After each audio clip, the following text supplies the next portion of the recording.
ألف لام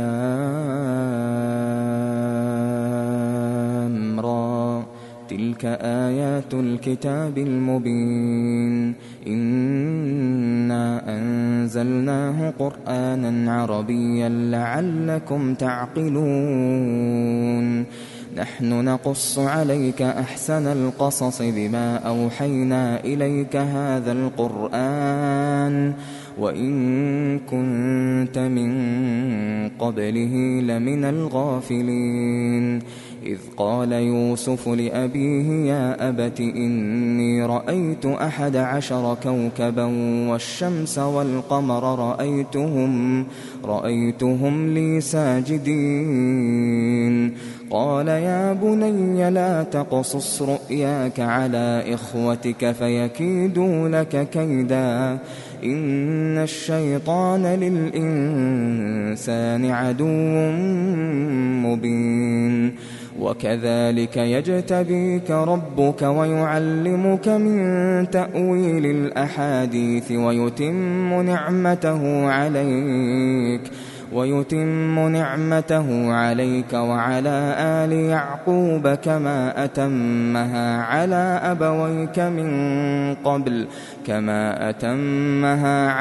أبويك من قبل إبراهيم وإسحاق إن ربك عليم حكيم لقد كان في يوسف وإخوته آيات للسائلين إذ قالوا ليوسف وأخوه أحب إلى أبينا منا ونحن عصبة إن أبانا لفي ضلال مبين اقتلوا يوسف أو اطرحوه أرضا يخل لكم وجه أبيكم وتكونوا من بعده قوما صالحين قال قائل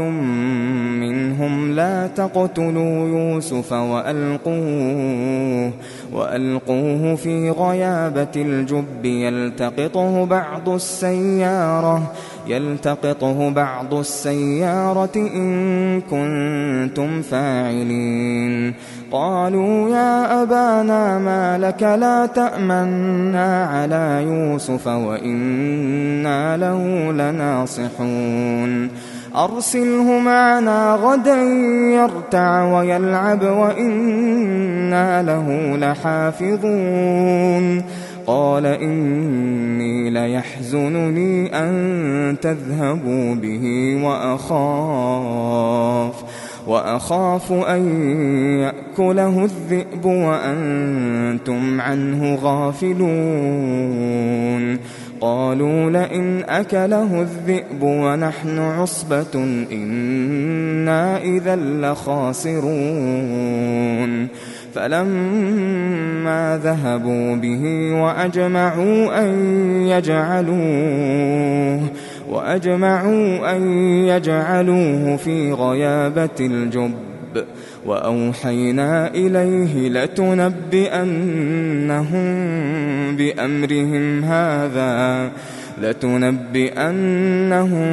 بأمرهم هذا وهم لا يشعرون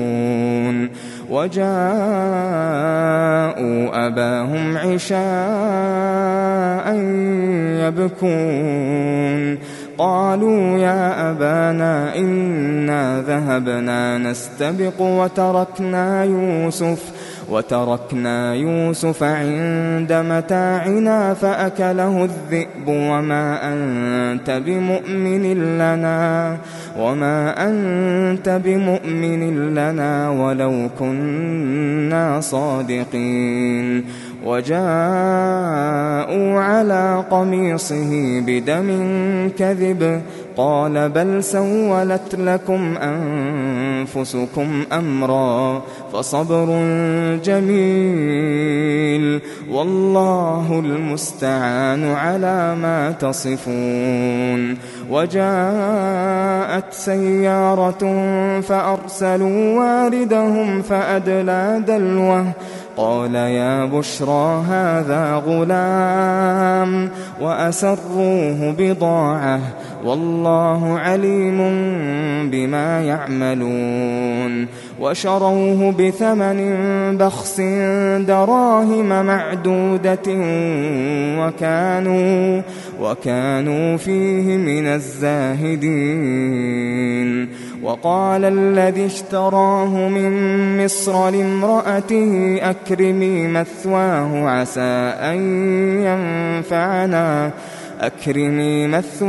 عسى أن ينفعنا أو نتخذه ولدا وكذلك مكنا ليوسف في الأرض ولنعلمه من تأويل الأحاديث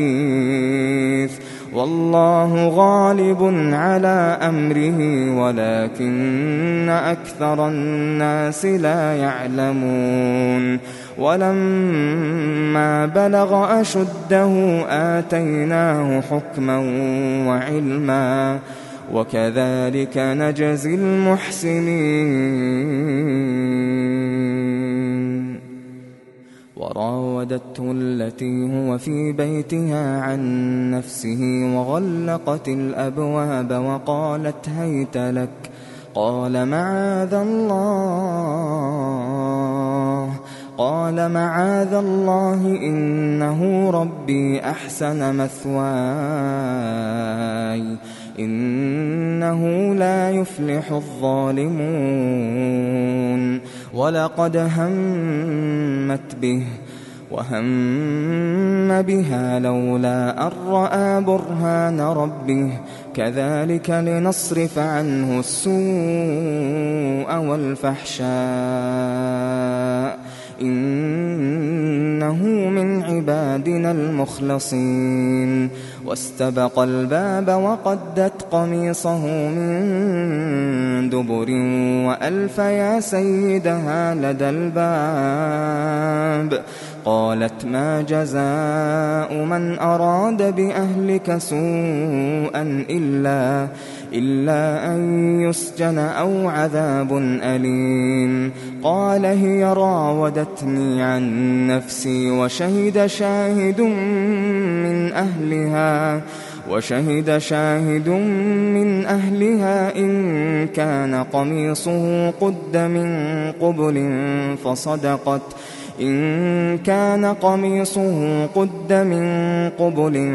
فصدقت وهو من الكاذبين وإن كان قميصه قد من دبر فكذبت وهو من الصادقين فلما رأى قميصه قد من دبر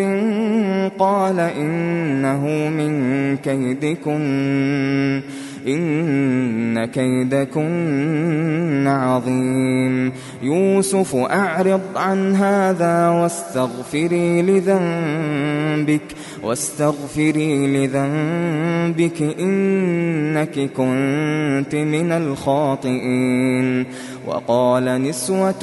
في المدينة امرأة العزيز تراود فتاها عن نفسه قد شغفها حبا إنا لنراها في ضلال مبين فلما سمعت بمكرهن أرسلت إليهن وأعتدت لهن متكأ وآتت كل واحدة منهن سكينا وقالت اخرج عليهن فلما رأينه أكبرنه وقطعن أيديهن وقلن حاش لله ما هذا بشرا إن هذا إلا ملك كريم قالت فذلكن الذي لمتنني فيه ولقد راودته عن نفسه فاستعصم ولئن لم يفعل ما آمره ليسجنن وليكون من الصاغرين قال رب السجن أحب إلي مما يدعونني إليه وإلا تصرف عني كيدهن أصب إليهن وأكن من الجاهلين فاستجاب له ربه فصرف عنه كيدهن إنه هو السميع العليم ثم بدا لهم من بعد ما رأوا الآيات ليسجننه حتى حين ودخل معه السجن فتيان قال أحدهما إني أراني أعصر خمرا وقال الآخر إني أراني أحمل فوق رأسي خبزا تأكل الطير منه نبئنا بتأويله إنا نراك من المحسنين قال لا يأتيكما طعام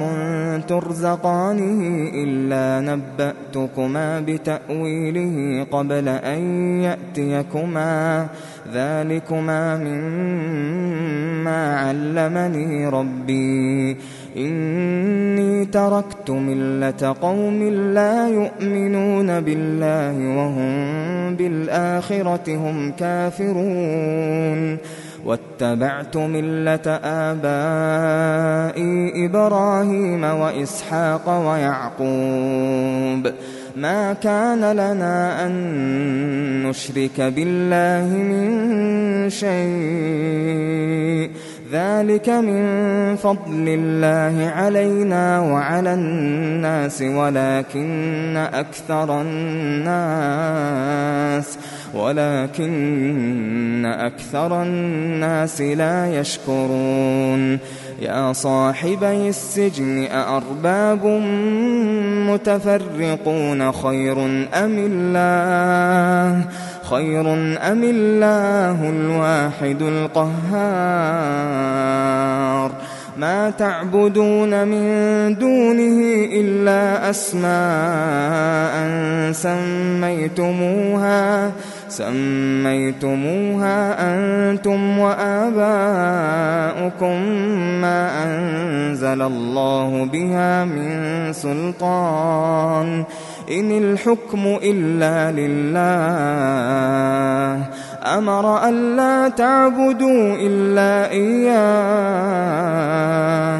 ذلك الدين القيم ولكن أكثر الناس لا يعلمون يا صاحبي السجن أما أحدكما فيسقي ربه خمرا وأما الآخر فيصلب فتأكل الطير من رأسه قضي الأمر الذي فيه تستفتيان وقال للذي ظن أنه ناج منهما اذكرني عند ربك فأنساه الشيطان ذكر ربه فلبث في السجن 9 سنين وقال الملك إني أرى 7 بقرات سمان يأكلهن 7 عجاف و7 سنبلات خضر وأخر يابسات يا أيها الملأ أفتوني في رؤياي إن كنتم للرؤيا تعبرون قالوا أضغاث أحلام وما نحن بتأويل الأحلام بعالمين وقال الذي نجا منهما وادكر بعد أمة أنا أنبئكم بتأويله فأرسلون يوسف أيها الصديق أفتنا في 7 بقرات سمان يأكلهن 7 عجاف و7 سنبلات خضر وأخر يابسات لعلي أرجع إلى الناس لعلهم يعلمون قال تزرعون 7 سنين دأبا فما حصدتم فذروه في سنبله إلا قليلا مما تأكلون ثم يأتي من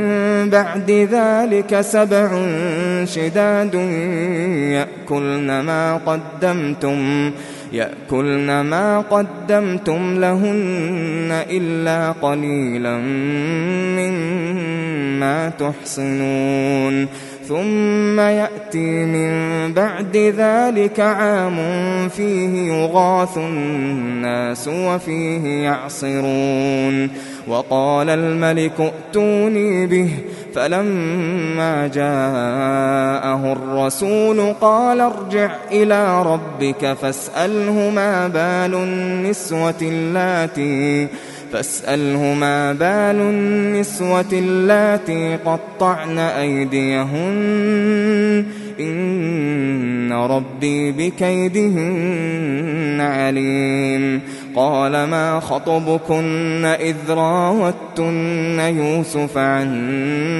نفسه قلن حاش لله ما علمنا عليه من سوء قالت امرأة العزيز الآن حصحص الحق أنا راودته عن نفسه وإنه لمن الصادقين ذلك ليعلم أني لم أخنه بالغيب وأن الله لا يهدي كيد الخائنين وما أبرئ نفسي إن النفس لأمارة بالسوء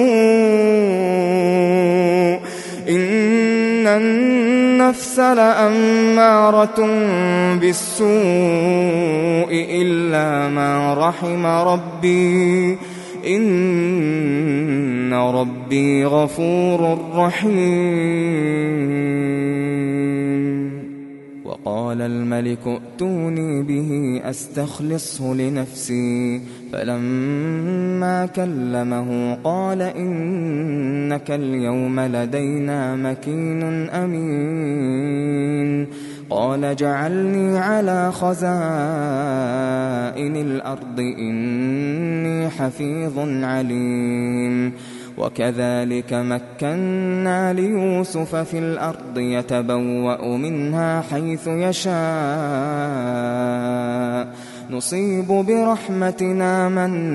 نشاء ولا نضيع أجر المحسنين ولأجر الآخرة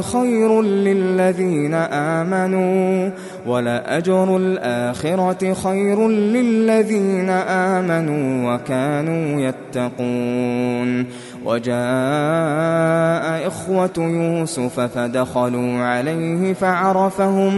فعرفهم وهم له منكرون ولما جهزهم بجهازهم قال ائتوني بأخ لكم من أبيكم ألا ترون أني أوفي الكيل وأنا خير المنزلين فإن لم تأتوني به فلا كيل لكم عندي ولا تقربون قالوا سنراود عنه أباه وإنا لفاعلون وقال لفتيانه اجعلوا بضاعتهم في رحالهم لعلهم يعرفونها إذا انقلبوا إلى أهلهم لعلهم يرجعون فلما رجعوا إلى أبيهم قالوا يا أبانا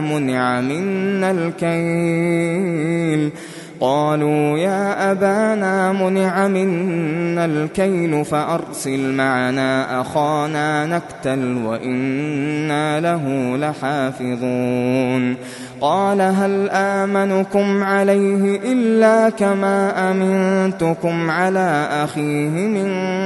قبل فالله خير حافظا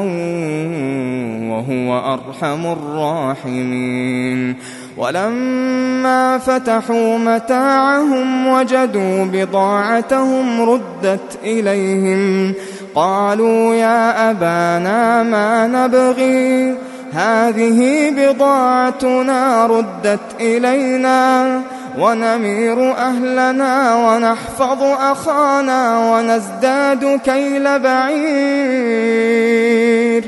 ذلك كيل يسير قال لن أرسله معكم حتى تؤتون موثقا من الله لتأتونني به إلا أن يحاط بكم فلما آتوه موثقهم قال الله على ما نقول وكيل وقال يا بني لا تدخلوا من باب واحد وادخلوا من أبواب متفرقة وما أغني عنكم من الله من شيء إن الحكم إلا لله عليه توكلت وعليه فليتوكل المتوكلون ولما دخلوا من حيث أمرهم أبوهم ما كان يغني عنهم من الله من شيء إلا حاجة في نفس يعقوب قضاها وإنه لذو علم لما علمناه ولكن أكثر الناس لا يعلمون ولما دخلوا على يوسف آوى إليه أخاه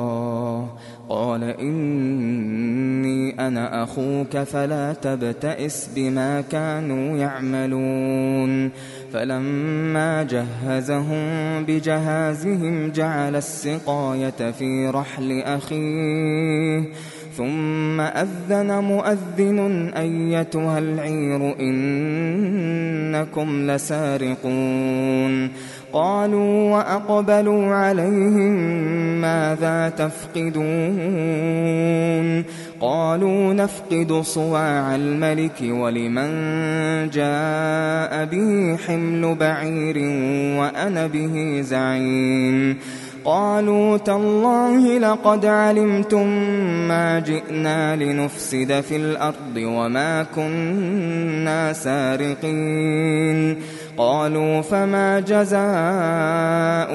إن كنتم كاذبين قالوا جزاؤه من وجد في رحله فهو جزاؤه كذلك نجزي الظالمين فبدأ بأوعيتهم قبل وعاء أخيه ثم استخرجها من وعاء أخيه كذلك كدنا ليوسف ما كان ليأخذ أخاه في دين الملك إلا أن يشاء الله نرفع درجات من نشاء وفوق كل ذي علم عليم قالوا إن يسرق فقد سرق أخ له من قبل فأسرها يوسف في نفسه ولم يبدها لهم قال أنتم شر مكانا والله أعلم بما تصفون قالوا يا أيها العزيز إن إن له أبا شيخا كبيرا فخذ أحدنا مكانه إنا نراك من المحسنين قال معاذ الله أن نأخذ إلا من وجدنا متاعنا عنده إنا إذا لظالمون فلما استيئسوا منه خلصوا نجيا قال كبيرهم ألم تعلموا أن أباكم قد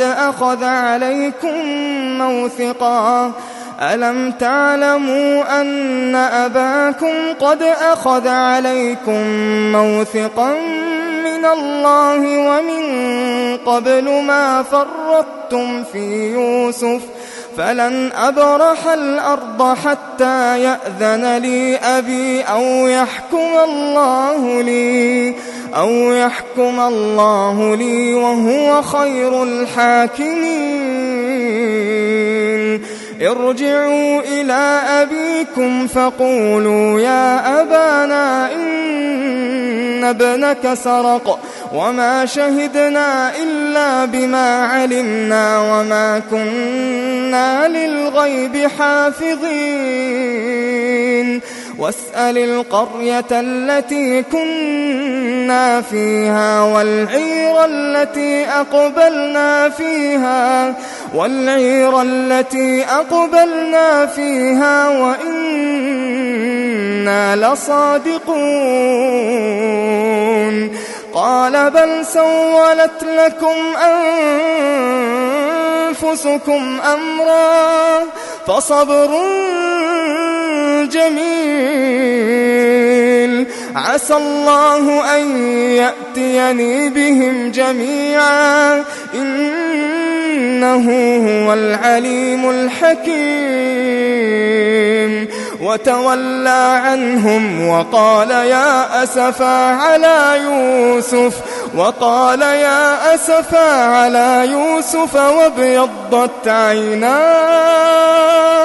وابيضت عيناه من الحزن فهو كظيم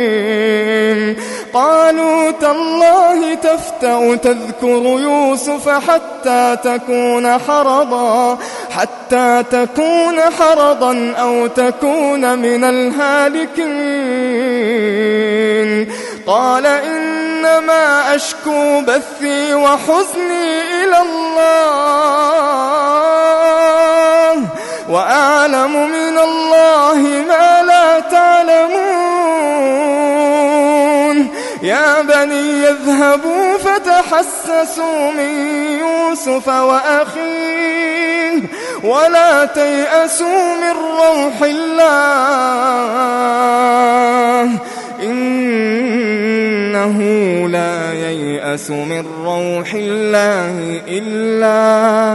إنه لا ييأس من روح الله إلا القوم الكافرون فلما دخلوا عليه قالوا يا أيها العزيز مسنا وأهلنا الضر وجئنا ببضاعة مزجاة فأوف لنا الكيل وتصدق علينا إن الله يجزي المتصدقين قال هل علمتم ما فعلتم بيوسف وأخيه إذ أنتم جاهلون قالوا أئنك لأنت يوسف قال أنا يوسف وهذا أخي قد من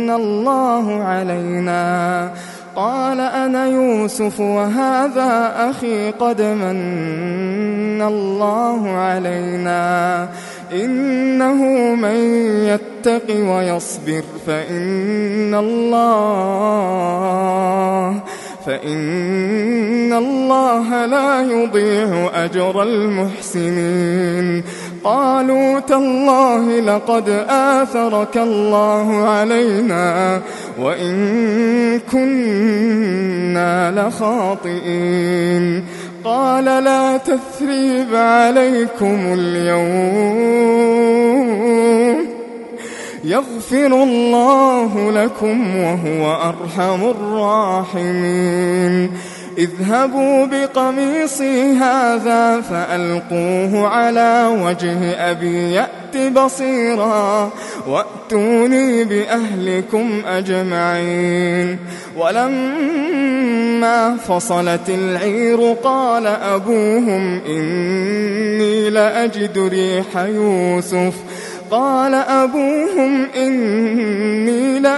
ريح يوسف لولا أن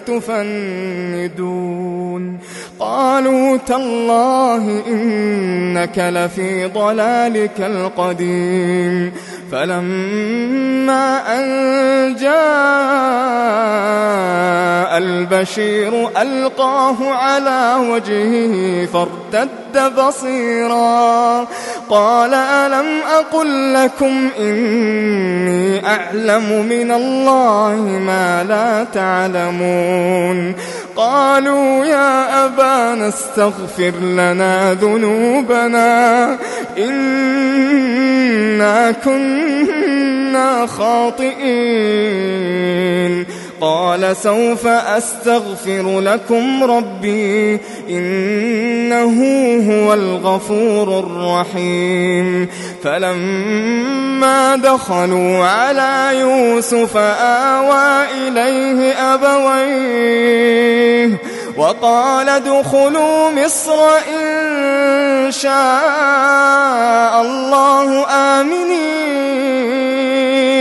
ورفع أبويه على العرش وخروا له سجدا وقال يا أبت هذا تأويل رؤياي من قبل قد جعلها ربي حقا وقد أحسن بي إذ أخرجني من السجن وجاء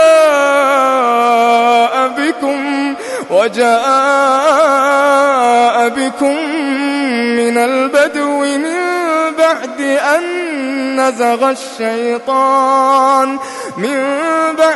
أن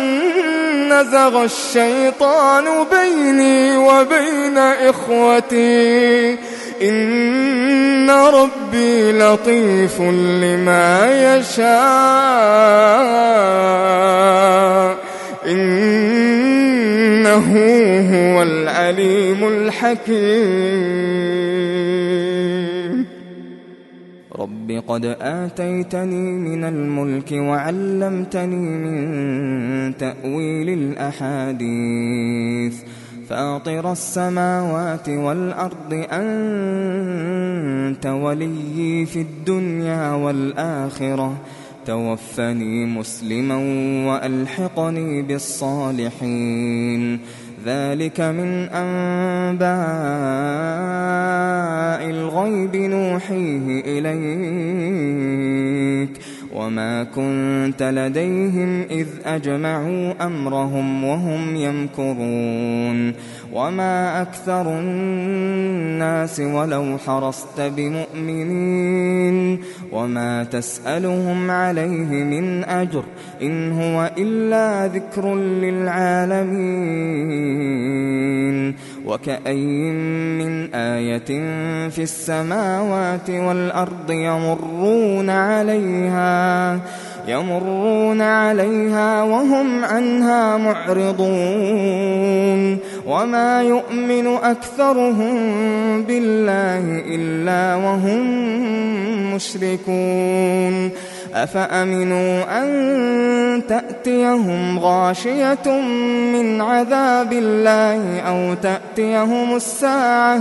أو تأتيهم الساعة بغتة وهم لا يشعرون. قل هذه سبيلي أدعو إلى الله على بصيرة أنا ومن اتبعني وسبحان الله وما أنا من المشركين. وما أرسلنا من قبلك إلا رجالا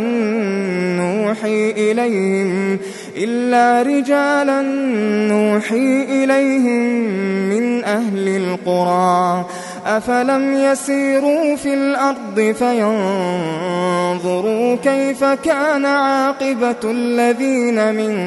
قبلهم ولدار الآخرة خير للذين اتقوا أفلا تعقلون. حتى إذا استيأس الرسل وظنوا أنهم قد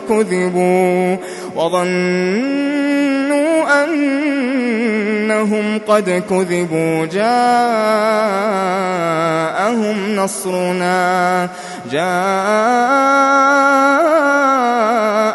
نصرنا فنجي من نشاء ولا يرد بأسنا عن القوم المجرمين. لقد كان في قصصهم عبرة لأولي الألباب ما كان حديثا يفترى ولكن تصديق